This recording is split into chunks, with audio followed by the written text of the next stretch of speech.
1 to 6.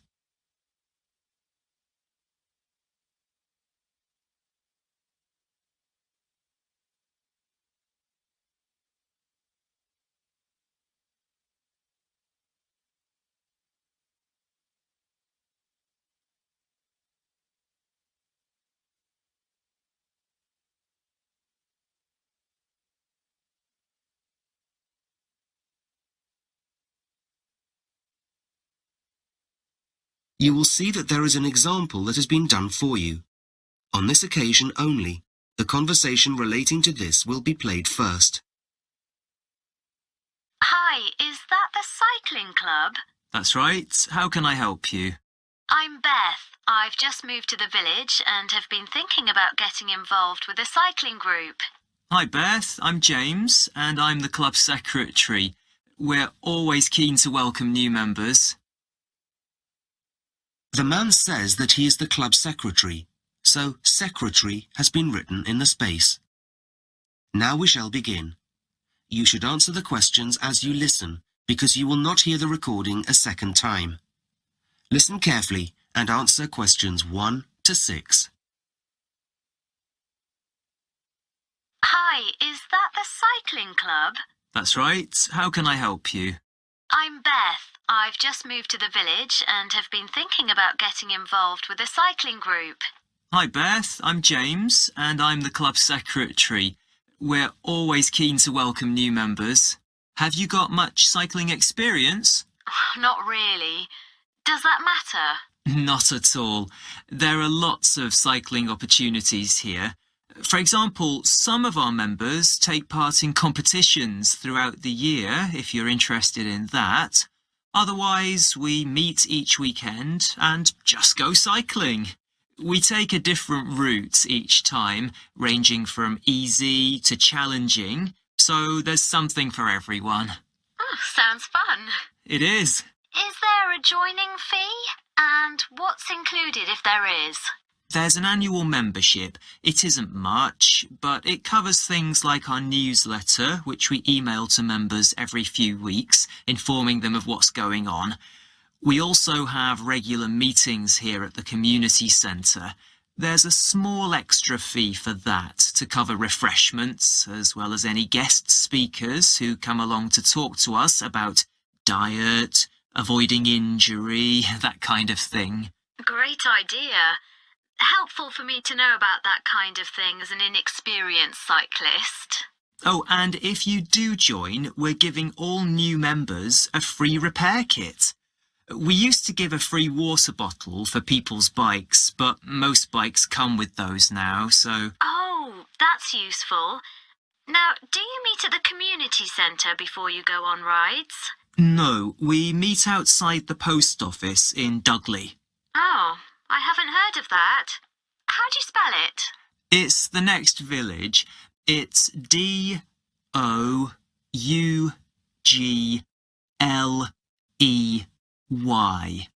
The reason we meet there is because there's a large car park, which is handy for people from outside the area who drive in. Ah, got it.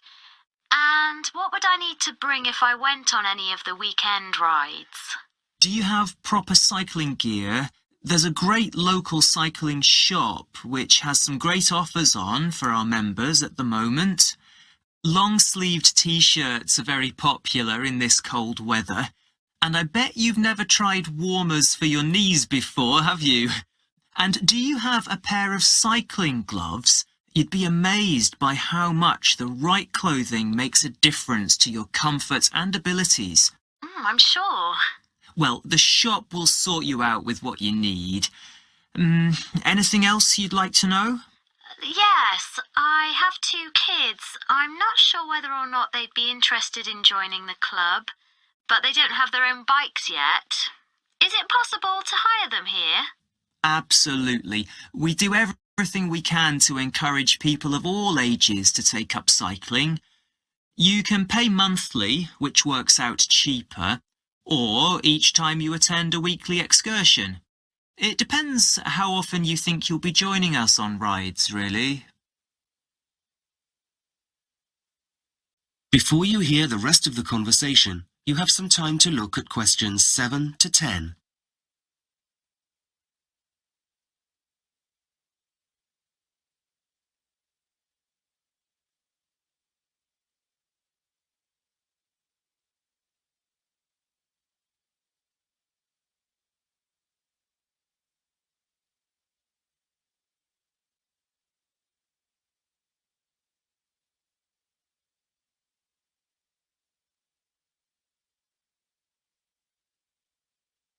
Now listen carefully and answer questions 7 to 10.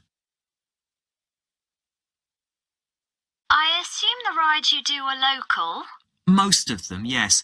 We do longer trips when the weather's better. We sometimes stay away camping to make the most of it. One of our favourite excursions, most summers, is riding along the river as far as Brownside. That's about 100 kilometres away, though this year we're going to the mountains, which will make a change. At some point in the future, we'll try the Lake District. That's something we've wanted to do for a while. And you hold other kinds of events too, don't you? I heard you do an annual charity event. Is that right? Yes, we do. We raised money for a new classroom at the local school last year through our sponsored bike ride. We have some other fun events too, like a party each year to celebrate the club's birthday.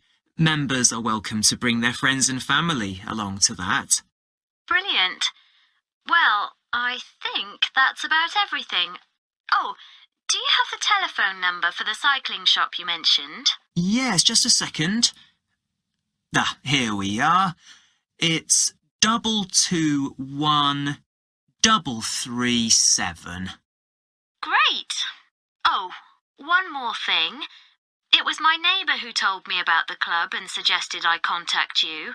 But do you have a website where you put information? We do indeed. Go to www.getoutside, that's all one word, .com. Great. Thanks. That is the end of section 1. You now have half a minute to check your answers.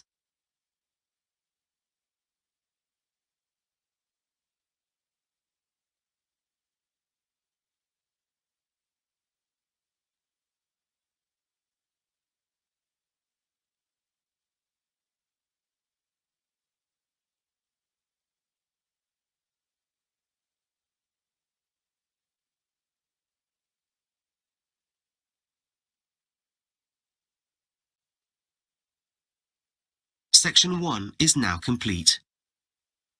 Now look at Section 2. Section 2. You will hear a talk on the radio about letter writing. First, you have some time to look at questions 11 to 15.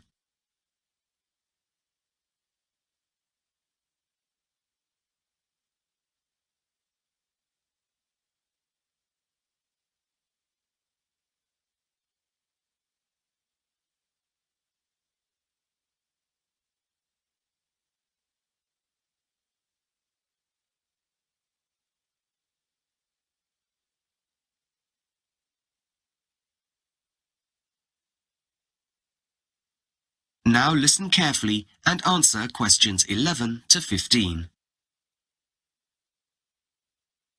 And now for the last part of today's programme, I'd like to welcome author Erica Winter, whose recent book entitled Say It in a Letter has already sold 10,000 copies.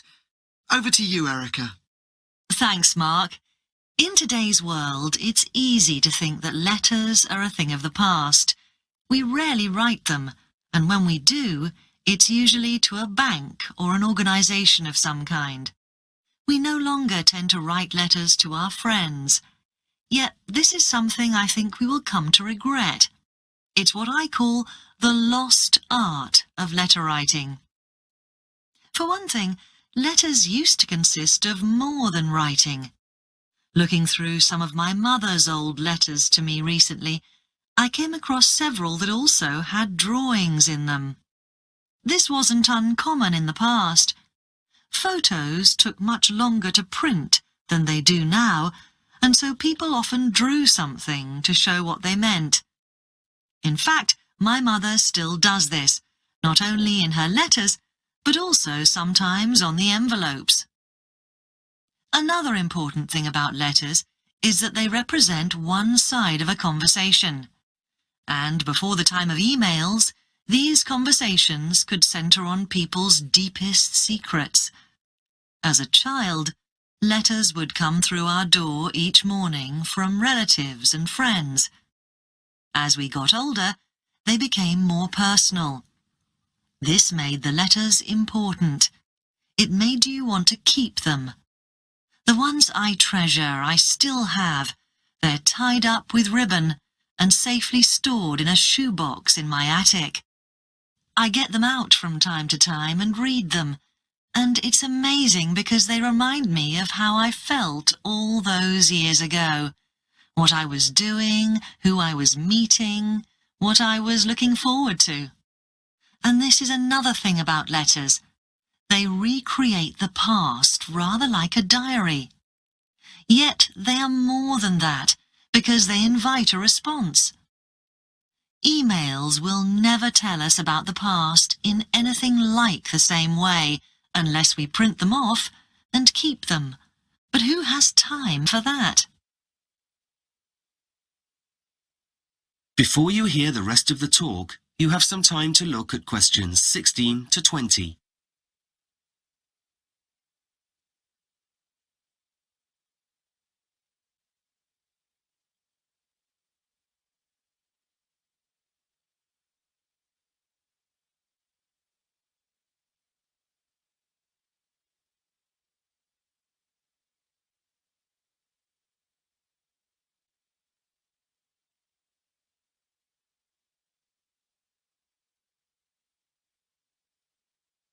Now listen carefully and answer questions 16 to 20.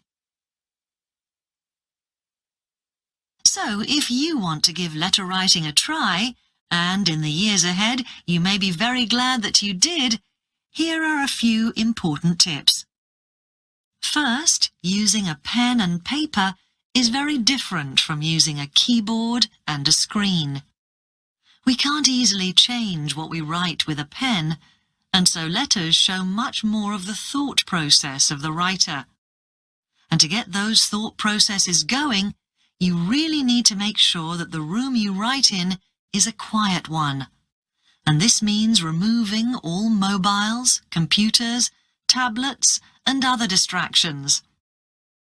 Second, it's much more inspiring to write on decent writing paper using a fountain pen than it is to use an old notepad and a ballpoint pen. So make sure you have the equipment you need.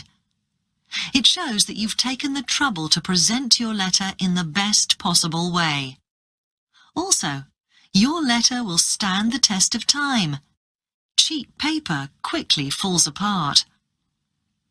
As I said earlier, a letter is really one side of a conversation, and because of this, you may be asking your recipient, that's the person receiving your letter, to give you some answers to problems that you have. So, in other words, use your letters as a tool. If you're worried about your job, for example, you can consult others about the things that are bothering you, and so get the sort of advice that you need. You need to practice to make this really work for you, though. You need to think carefully about the wording of each question that you ask, so that you get the answers you need. Unlike emails that we tend to write quickly without paying too much attention to wording, letters need patience and thought. And lastly, make sure you know how to begin a letter, where to put your address and the date, for example, and how to finish your letter, depending on your recipient. Should you say best wishes, or yours sincerely, or simply love from? The ending you use must be suitable, or you might offend people. This will be something some listeners may have forgotten, or never had the chance to learn in the first place. That is the end of section 2. You now have half a minute to check your answers.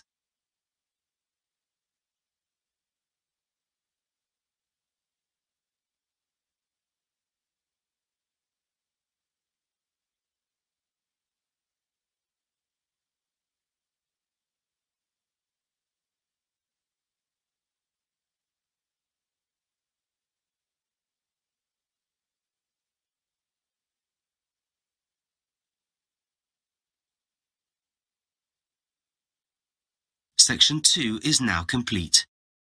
Now look at section 3. Section 3. You will hear two students talking about a course they are doing in Chinese at university. First, you have some time to look at questions 21 to 24.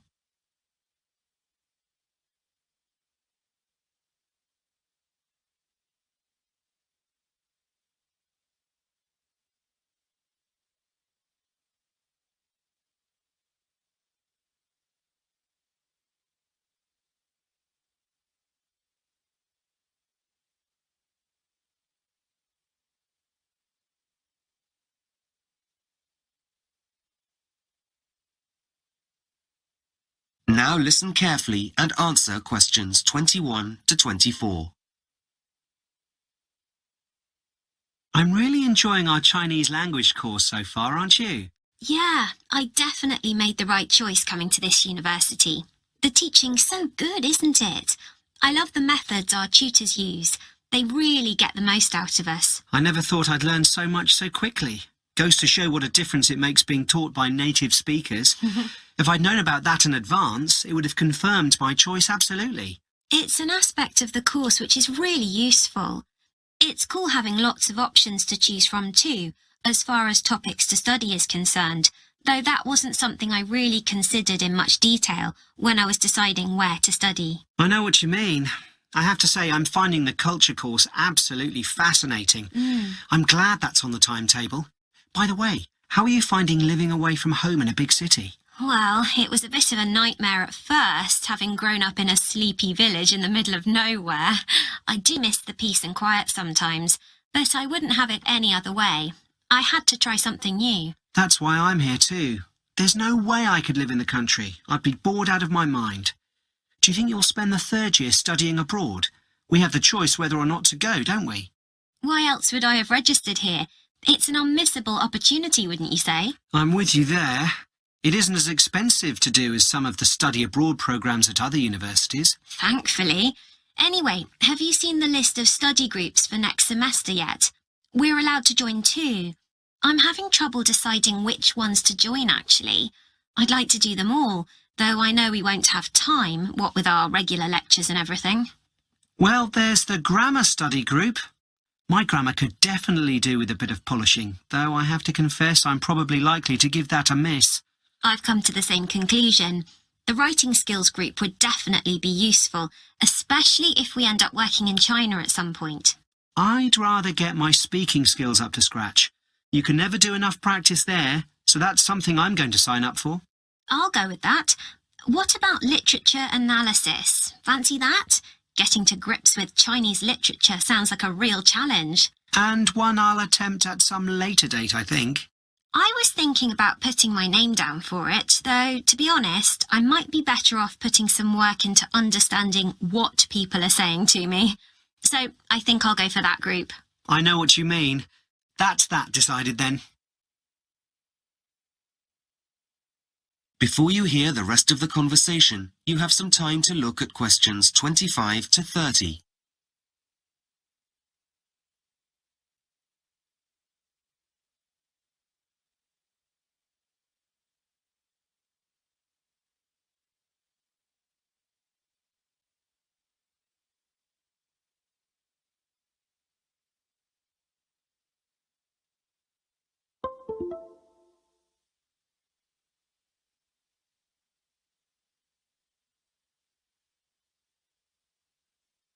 Now listen carefully and answer questions 25 to 30.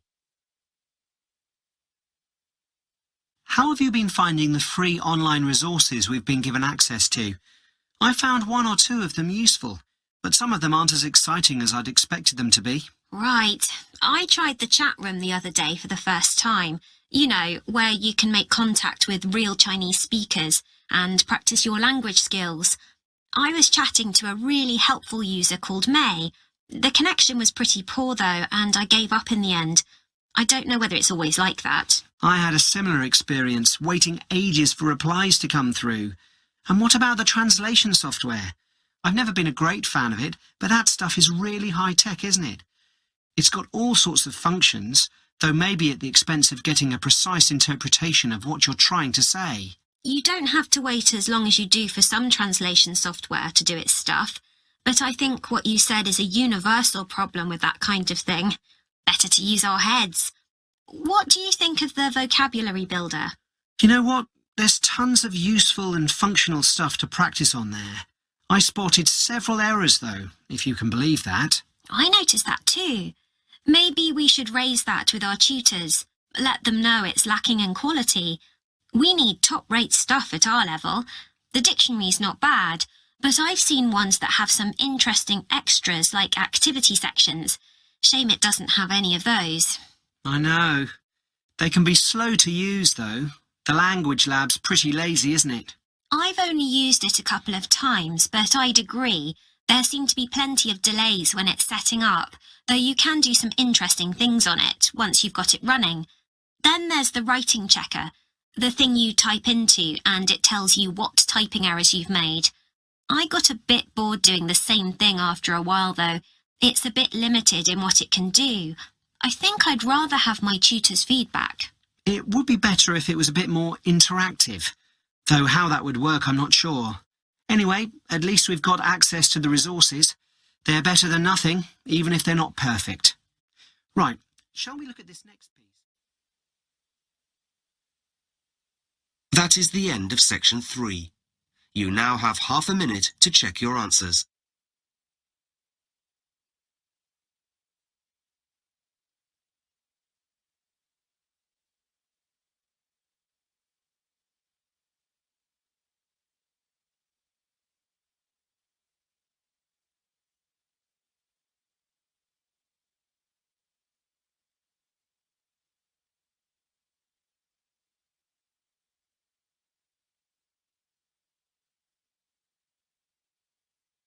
Section 3 is now complete. Now look at section 4. Section 4. You will hear part of a lecture about teaching maths to young people. First, you have some time to look at questions 31 to 40.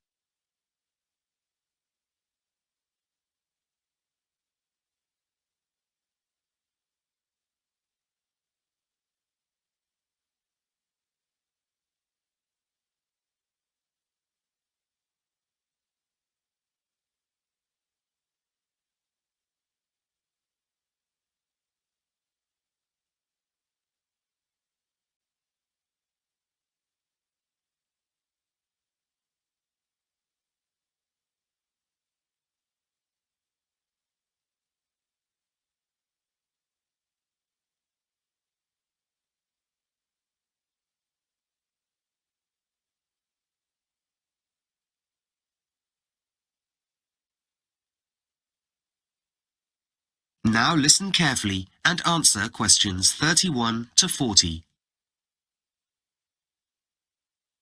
Why are we studying this? That's a question that, as a high school maths teacher, I was asked 1,000 times, and one that you, as trainee maths teachers, will certainly be asked in the future. What is it that makes maths seem so difficult and unapproachable for many students? Getting good at maths is less a matter of brain power than staying power. The difficulty lies in the amount of patience maths requires. And it needs persistence too.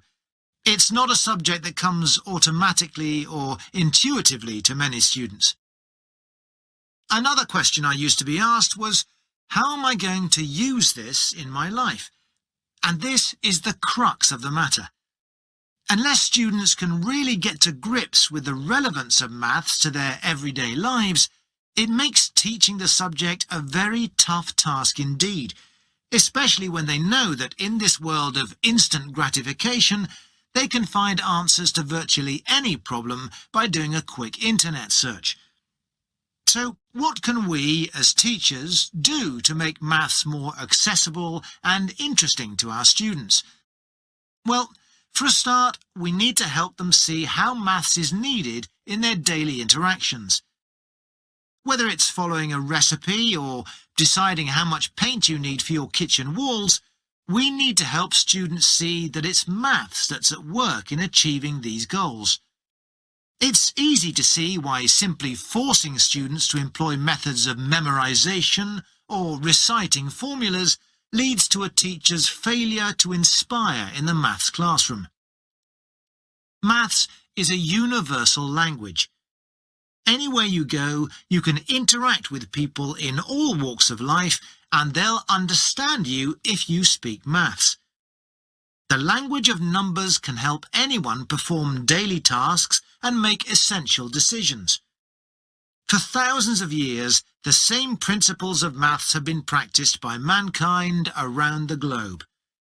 In order to get things done, especially in modern society, you simply have to employ maths. Your proficiency in the subject, or even a little knowledge of the fundamental operations of it, can help you shop wisely and stay within a budget, or get your head round population growth. Maths is also critical to a range of professions, and whatever your background, if you've been taught the basic operations of maths, you have the potential to become a millionaire. Just as literacy helps us get ahead in life, so does counting and the ability to make informed financial decisions. And it doesn't stop at work or daily transactions. Less obvious benefits of studying maths include other real-life applications, such as the ability to learn to play a musical instrument, become a dancer, or sail a boat.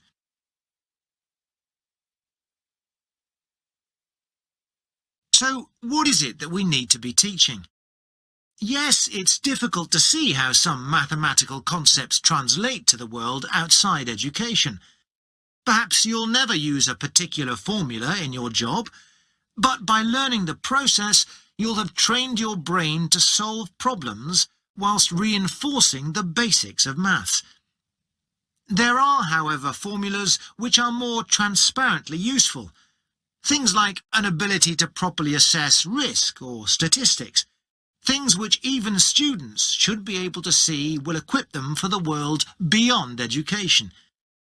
Maths makes our minds flexible enough to find solutions to complex, real-world problems. Maths is a cumulative discipline. You have to gain an understanding in one area before you can effectively go on to acquire another. From the basic foundation of addition and multiplication to the complexities of quadratic equations, the only way to build a framework of knowledge is to learn step by step. So, how did I answer that question? What is the point of doing this?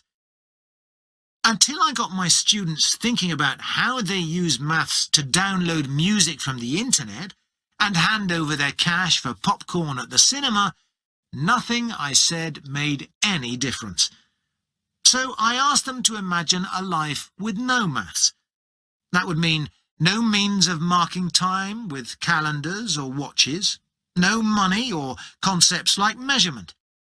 The idea of missing birthdays, not being able to top up their mobile phones, and a halt to the development of computer games made them open their eyes to the reality of life without maths. What better way to demonstrate the purpose of maths than to relate it to their own existence? Moving on now to another aspect of maths teaching. That is the end of section 4. You now have half a minute to check your answers.